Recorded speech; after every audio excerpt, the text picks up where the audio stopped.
How you doing? Beattie boy. Fiddling with the controls here, and then we'll get down to formalities. Close this.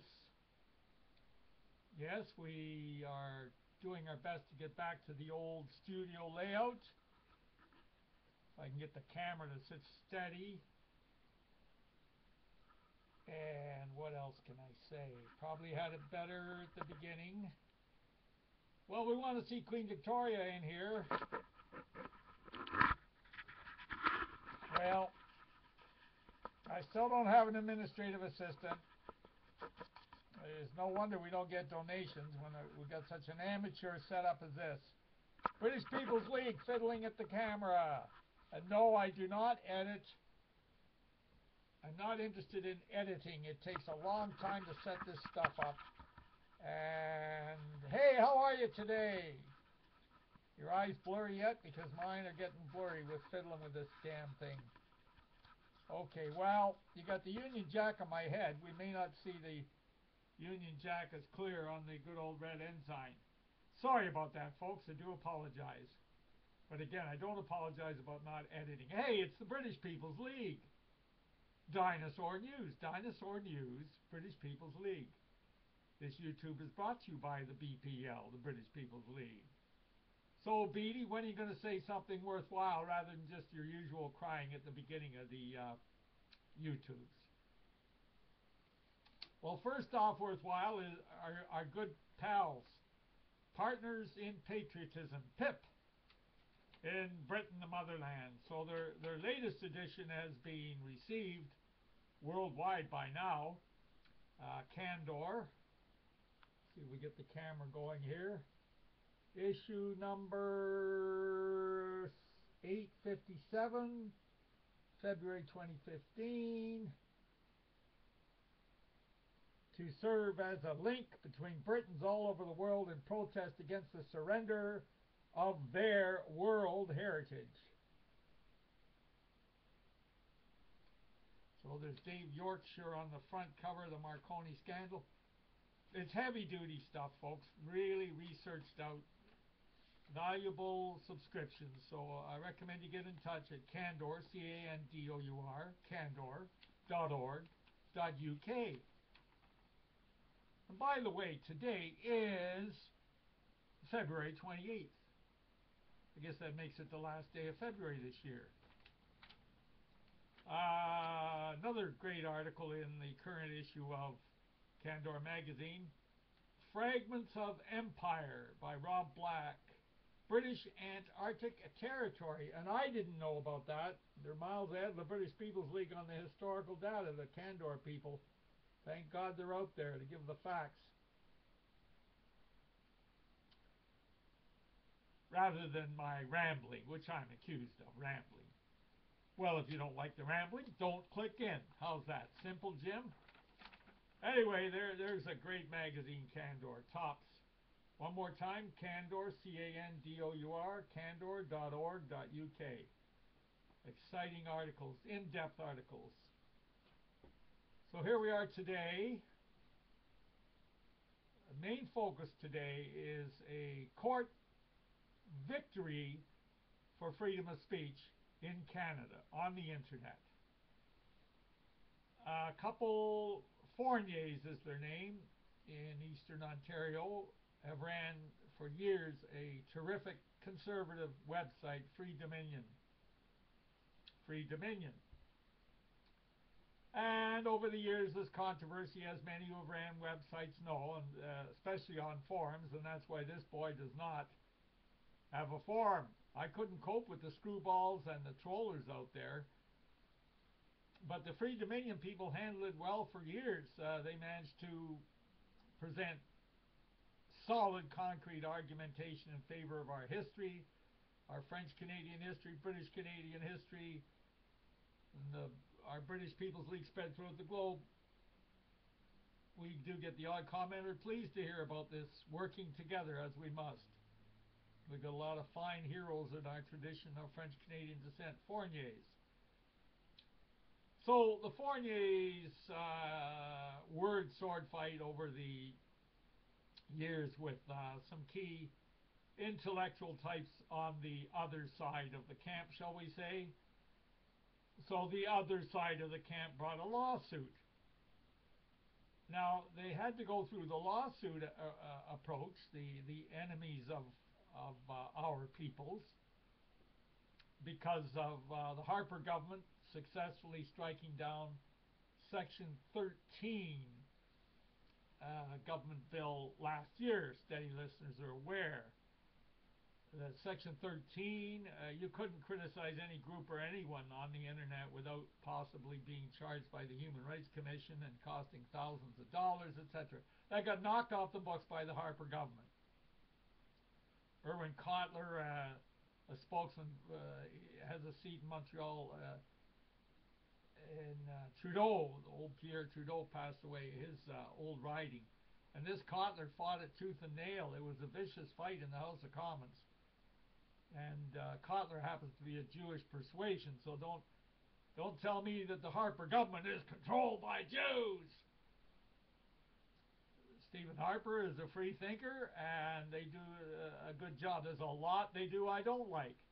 But on freedom of speech, the Harper government knocked off the books Section 13, which controlled a lot of what you had to say here on internet broadcasts. So with Section 13 gone as a weapon, those that want to squash freedom of speech for our camp use another weapon they tried, and that would be defamation. So the Fourniers were accused of defaming this person, shall I say. I have to be careful. I said we've got freedom, but by the same token, I'm not looking for excuses for the opposition to drag you into court over nothing. We've got to stay out of the courts. But anyway, back to Fourniers. The court case decision is linked on the British People's League homepage. So obviously you tuned into this show, I expect, through the British People's League homepage. And there is a link to the court decision issued by the Ontario Civil Court February 23rd, very recently. And the other camp, the other side, lost. Fourniers won. They had not defamed the complainants, but you can get all the specific details from the linkage on the BritishPeoplesLeague.com web page. First item. The opposition claimed in dialogue over the years that the Fourniers had allowed the complainant to be defamed. Defamation. I mean, it cost thousands of dollars for legal fees. The Fourniers had a terrific lawyer, Barbara Kalachka, a brave woman, lawyer who's just brilliant. And the decision was in favor of the Fourniers that they did not defame the opposition. And the key is malice. We all have a little bit of malice towards the opposite camps. The trick is not to express it publicly. You can criticize, as I've said before, there's a million words in the dictionary, especially using the old Oxford. And there are hundreds of ways to criticize our opposition without being dragged into the courts. So in any case, you have to prove malice if you put a complaint against someone. You have to prove that someone deliberately was malicious towards you. And that, you look up malice in your dictionaries, and it really means being spiteful, all kinds of nasty things. So that's the secret. Even with Section 13 knocked off the Criminal Code of Canada, we can still discuss things.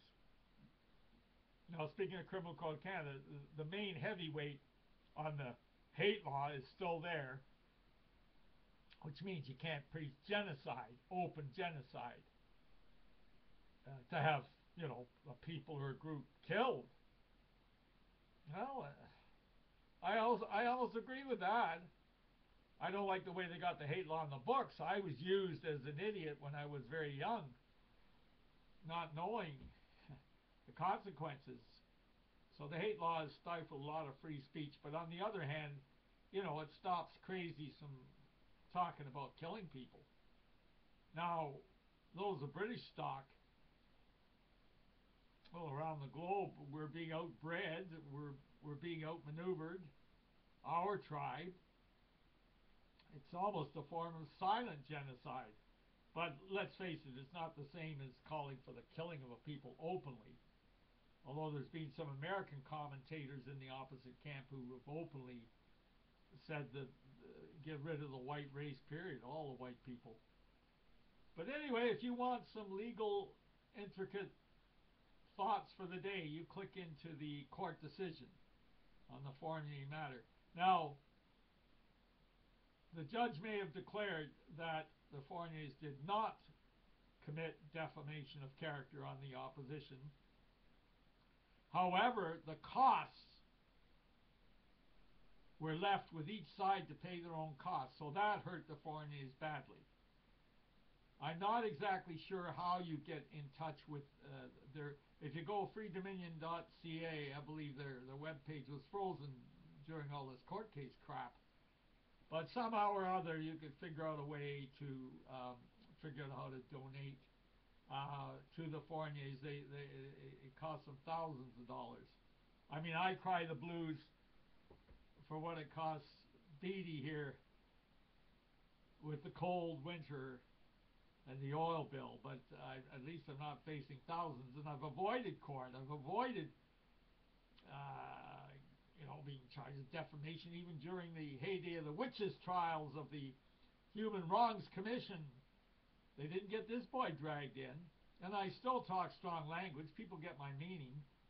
If you don't get my meaning by now, then perhaps you should be on a different YouTube. We're speaking for our peoples around the globe. It can be done. We just have to use all kinds of methods. Like we're sick to death of what this group is saying, or we all know the promotion of multiculturalism. It's on the TV screens. It's in the advertisements. All of the other races are featured as being intelligent and, just top of the world. And white people are made to look like idiots in TV shows, in movies, you name it. We all know what's out there. As I said in the past, I suppose the purpose of these broadcasts is just to keep your spirits up. We are going to win this battle against multiculturalism. It may take time. Well, obviously it is taking time. But hey, the guy behind me there, that Buster Sir John Alexander MacDonald with the light on there over on the big teak table, he had patience. He said in past broadcasts he come down from Kingston, Ontario, freezing in open cut sleigh to work on legislative matters to get the Dominion of Canada founded. Yeah, and I like that term, Free Dominion, by the Fourniers. That's a great name for their website. So here's hoping that they get enough donations to cover their costs. I shouldn't delve into this, but I just know, I do not believe that their lawyer is super duper expensive. She has to be reimbursed, of course, reimbursed for all of her time. But the filings in higher court are thousands of dollars, thousands and thousands of dollars. So they had to bear the costs. It's an expensive lesson. I hate to say that word. But stay out of the courts, everyone. Now you can say, well, the opposition groups will drag you in. Well, they can't drag you in for absolutely nothing. I mean, the cost would be tripled against them. You have to give them cause, and fair debate is what the Free Dominion had, so you'd think, well, there wouldn't be cause for a civil action of defamation of character. Well, there wasn't cause for saying, the judge said, there was not defamation of character because there was no maliciousness involved. No malice shown. But unfortunately, the Fourniers, being the defendants, are still penalized because they have to pay costs, court costs, etc. for their own side. The other camp had to pay as well, so that's good on the other side, that's for sure. If you want the names and details, as I say, go into the British People's League homepage and check out the link. But it's a real lesson to learn for all of us on the sidelines. Criticize, yes, but watch out for the traps that the enemy camp has set for our peoples. Just don't get bogged down. Well, there's British groups in Britain, patriots, who are out in the streets raving at the enemy camp. They'd call me an old fossil. Well, I guess that's what I call Dinosaur News.